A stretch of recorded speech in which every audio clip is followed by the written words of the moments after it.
only. The test is in 4 sections. At the end of the test, you'll be given 10 minutes to transfer your answers to an answer sheet. Now turn to Section 1. Section 1. You'll hear a head teacher and a teacher discussing a school camping trip. First, you have some time to look at questions 1 to 5.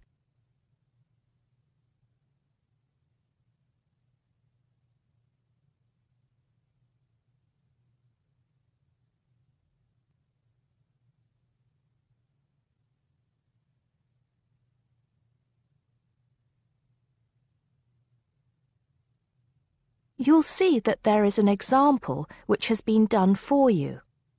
On this occasion only, the conversation relating to this will be played first.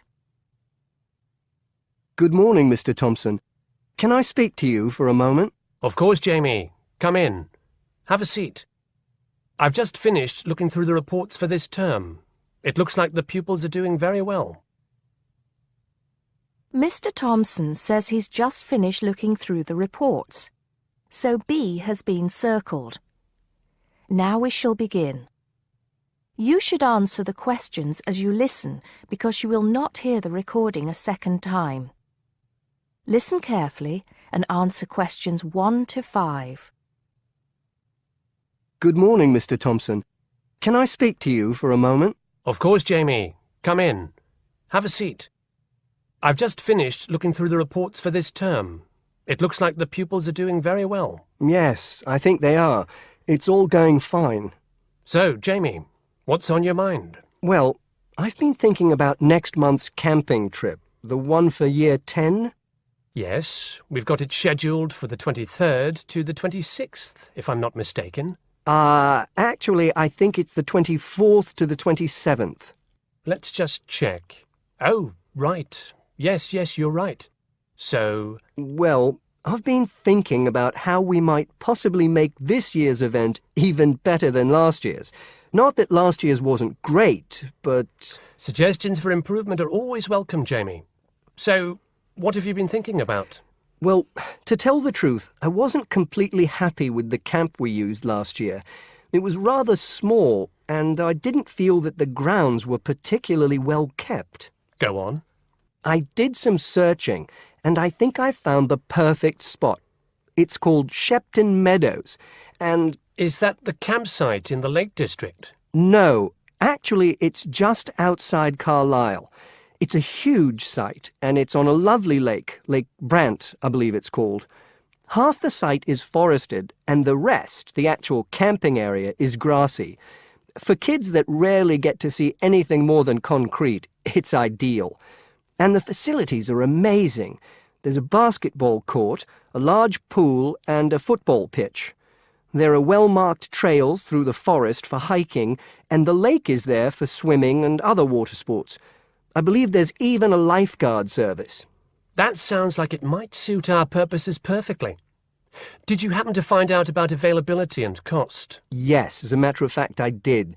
I called them yesterday evening, and there are plenty of spots available. And because we're a non-profit organisation, they said they would give me a reduction in the price. If I remember correctly, we paid £5 a head last year. Yes, per night, right? Yes, each child paid £10 for the 2 nights. Well, at this campsite, it's only £4 per night.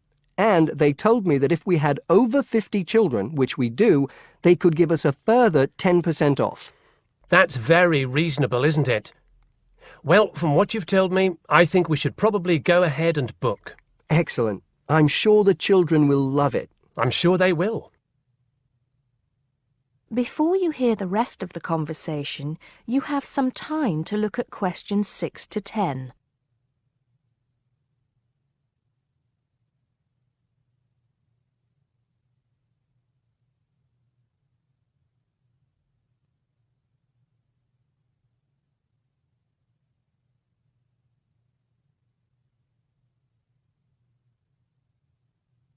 Now listen and answer questions 6 to 10. Now, Jamie, have you given any thought to an itinerary by any chance? As a matter of fact, I have. Wait 1 second. Yes, here it is. I've made a few notes. Okay, so, now, these are just ideas, of course. Yes, go on. Let's hear what you've got. Right. We time it so that we arrive at the camp around 7 on Friday evening. It'll still be light then, and we'll have plenty of time to set up camp and get ourselves settled in. At 8, we could have a barbecue, hamburgers and hot dogs, something that's nice and easy to prepare. And that children love. Yes. Then, lights out would be at 9:30, so the children will get a good night's sleep and be up bright and early at 7 on Saturday morning. Breakfast would be at 7:30, an hour's hiking from 8 till 9, and then a couple of hours at the lake. That would take us up to 11. I think that an hour of free time would then be in order. Let them have a chance to explore a bit on their own, Yes, great idea. And then? Let's see, a picnic lunch at 12, and then sports in the afternoon till 4. Another swim until 5, and then supper. After clean-up, around 6:30, we could have a talk-back session, where the children get a chance to discuss their day and anything else they might have on their minds. Then a campfire and sing-along at 8, back to the tents at 9:30, and, well, that takes care of Saturday. Excellent. That would certainly keep them busy. What about Sunday? Sunday, right. As on Saturday, same wake-up and breakfast times, and then I thought we could go on a bit of a day trip. There are some caves about an hour's walk from the camp, which I thought the children might find interesting. We could leave at 8, which would mean we'd get to the caves at 9. They could explore for a couple of hours, and we'd head back at 11. 12 o'clock would see us back at the meadows. An hour's swim, and then lunch at 1.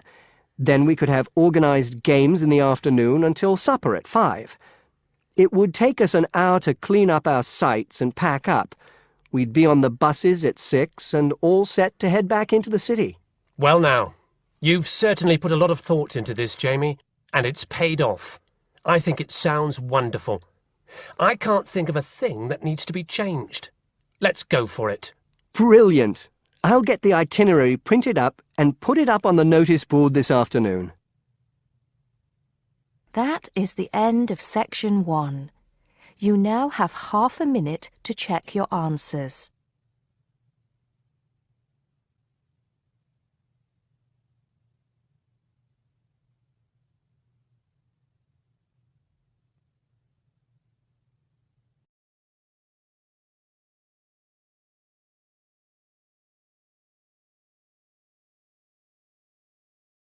Now turn to Section 2.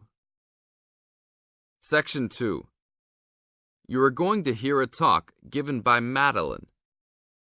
She is going to introduce the recreational facilities on campus and in town. First, you have some time to look at questions 11 to 20.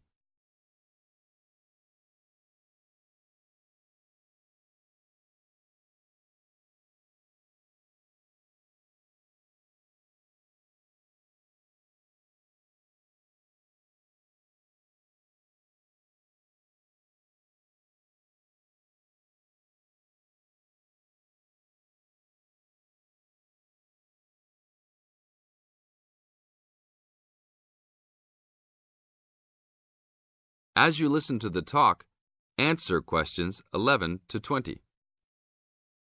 Well, good morning, everybody. My name's Madeline Stewart, and I'm here to tell you about the recreational facilities available on campus, and also to tell you something about what the town has to offer. You may already know that your Students' Union membership also includes membership of the Sports Union, which provides a range of sporting and recreational facilities on campus, much the same as those in most British universities. The Sports Union has football, tennis, and cricket teams in local competitions. And really, most sports are catered for in some way on campus, even if they're just social matches. In the building itself, there are fitness classes and a full gym, including weights. The Sports Union can also provide cheap tickets to some major sporting events. And to keep you up to date with everything available, there's a weekly newsletter distributed around the campus. You should check this to find out the names and phone numbers of the contact people for each sport or activity you're interested in. Yes, did you have a question? Yes, apart from what you've just said, does the sports union offer individual help in any of its activities, for example, in getting fit and healthy? Yes, we do. The sports union has a fitness assessment clinic every Friday, staffed by the resident sports trainer, who can provide advice on the best program for you and refer you to various charts. I'm sure you all realize that for any medical assessment or health problem, you should go to the University Medical Service. The sports trainer can also advise you on a suitable training program using the weights. And now on to Ashbury. For a town of its size, Ashbury has some unusually good leisure and sporting facilities, most of which are near the center of town and easily reached by bus from this campus. There's a new, well, almost new, Olympic-sized swimming pool. That's not quite in the central town area, but it's only a 5-minute walk from the bus stop. Above the pool, there's a high-tech fitness center that any of you more serious fitness lovers would need to check out. Then, in the center of town, there's a sporting complex called the Anderson Center, which contains squash courts and facilities for a number of other indoor sports, such as basketball. And just around the corner from the Anderson Center, in the main street there, is an indoor bowling alley. All of these facilities are listed in the weekly newsletter, so I encourage you all to look through it and... This is the end of Section 2. Now you have half a minute to check your answers.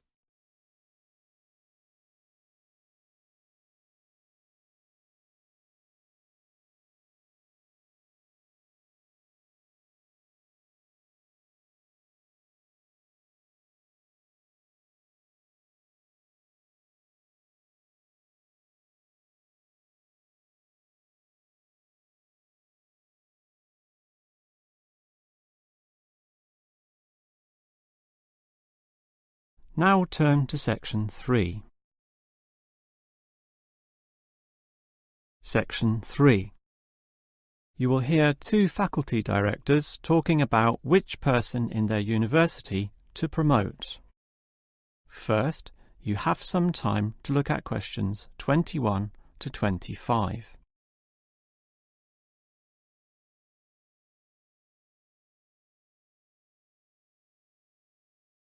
Now listen carefully and answer questions 21 to 25. OK, we've got to decide who to promote to leading education officer. Someone from the arts faculty, I suppose. Well, it can be from any faculty, since the position requires more general skills. Handling personnel, settling disputes and motivating them to focus on the task. It was the last position which involved computer knowledge, not this one. Surely computer knowledge would help. So too would knowledge in the arts. Sure, it would help, but the key criterion is being able to direct the staff appropriately. So it doesn't matter then from which faculty we select our candidates? Not really, but I've already looked at those from computing and rejected them all. Why? They're all too new, lacking in sufficient experience, whereas these ones from the business faculty are long-timers, so we'll take someone from there. I suppose you're right. The arts faculty doesn't present much in the way of suitable candidates either.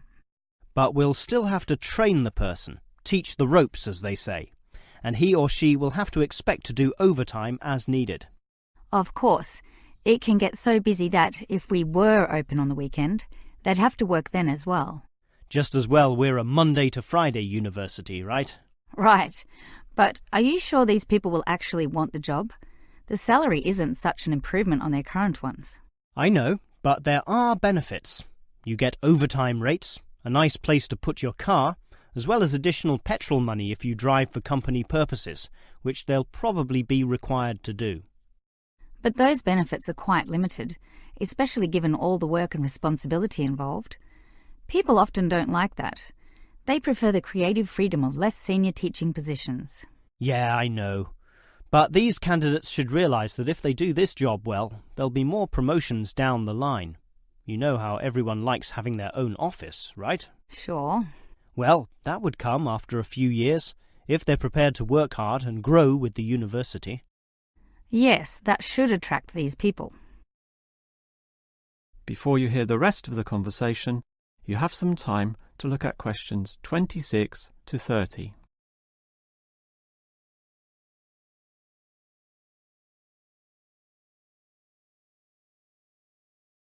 Now listen and answer questions 26 to 30. Well, that's enough talk about the job. What about the actual candidates? How many do we have? I've narrowed it down to 4. Just using their first names, that's Stephen, Abdul, Lek and Oscar. As you said, there's quite a bit of experience between them, about 34 years in all. What's the exact breakdown of figures? Abdul and Stephen both have 7 years. Lek has 1 more, and Oscar is the most experienced at 12. But who's the most qualified? Stephen and Abdul have an MBA. Oh, sorry, Abdul's got something called a MBP, some foreign thing which translates as Master of Business Practice. I'm not sure what that is, but does he do the job well? Very well, apparently. Better than Lek and Oscar, who hold a degree and some certificates respectively. But we have to think about any drawbacks. You know, possible issues with any of them. I asked their respective deans for feedback, and I found out that Stephen, the younger one, drinks a bit. So he has a problem with alcohol? No, he never drinks to excess, but at the bar he's often expressed his intention of moving on, of teaching abroad. Ah, he's not stable. Not stable at all, apparently. We'll never know for how long he'll hold the job. We need stable personnel, and people without family problems or sick relatives like the last guy we promoted. What about Abdul, then? Will he do? He might do, except his English language ability is limited. It's functional, but a bit broken, and meaning is sometimes lost. That's not the problem with the next candidate, Lek, who has good language ability. But this job involves handling people, and his dean says Lek's attitude is bad. In what way? His manners are okay, and he's interested in his job, but he believes there should always be adequate leisure in life. He definitely won't work overtime and complains a lot already about his job. But this last candidate, Oscar, is probably not the right one either. Why not? Not another problem with language. His first language isn't English, but he speaks it well enough. He's stable with a good attitude, but his age is the problem. Age is not a problem. That would be ageism, and I don't believe in that. But with his age comes health problems as well, and serious ones at that. Oh, that might be an issue then. That is the end of section 3. You now have half a minute to check your answers.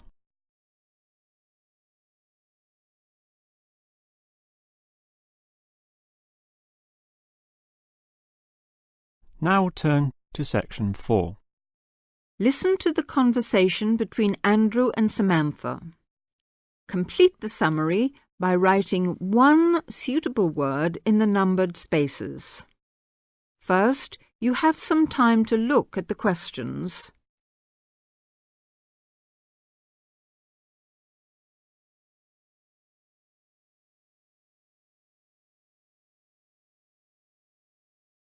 Now listen to the talk and answer the questions. Does your work bring you into contact with many overseas students, Samantha? Occasionally. As you know, a solicitor's work is to advise people about their rights when they have any problems understanding how the law operates. They may need help because of injury to themselves or their property, if they've been attacked or robbed, for example. But these are not by any means the main problems I deal with. Really? We know more about crime, I suppose, because we read about it in the newspaper or see it on TV. What other things do people come to you for help with? There are lots of things which don't get nearly so much attention. Sometimes it's to do with relationships in the community, as when bills aren't paid or contracted work isn't completed or neighbours disagree. At other times, it's to do with people not understanding the law and their responsibilities, and this is probably where overseas students have the most difficulty. One interesting example is customs laws, something which every new arrival has to come up against. What is it that overseas students find most difficult to understand about Australian customs regulations? I think it's a shock to many people arriving here for the first time to find out how many things are prohibited. Everyday food items, for example. I mean, when I've been travelling overseas, I've been quite amazed at the lack of concern in some countries about food being brought in from other parts of the world without any check. You mean people arriving into other countries don't have to declare any foodstuffs at all? In some countries, there are lots of warnings about drugs and firearms, and there are usually limits on alcohol and tobacco, and perhaps perfume. But food's not mentioned. Yes, I suppose I never thought about it till I came here. You can take anything you like into England as far as food is concerned. You see, here, you can't even drive from one state to another with a few apples and oranges for the journey. There are signs to remind you not to bring any fruit into some states, though they don't usually search your bags unless there's a fruit fly epidemic or something. With those kinds of regulations between states, it's no wonder that they're so strict about what you can bring in from overseas. Of course, farmers would be wiped out if some pests were introduced which destroyed their whole crop. It's easy to understand why you should take steps to prevent that. And with food being such an important part of many cultures, it can be difficult for some people to realise they're not allowed to bring in delicacies from home for friends and relatives here.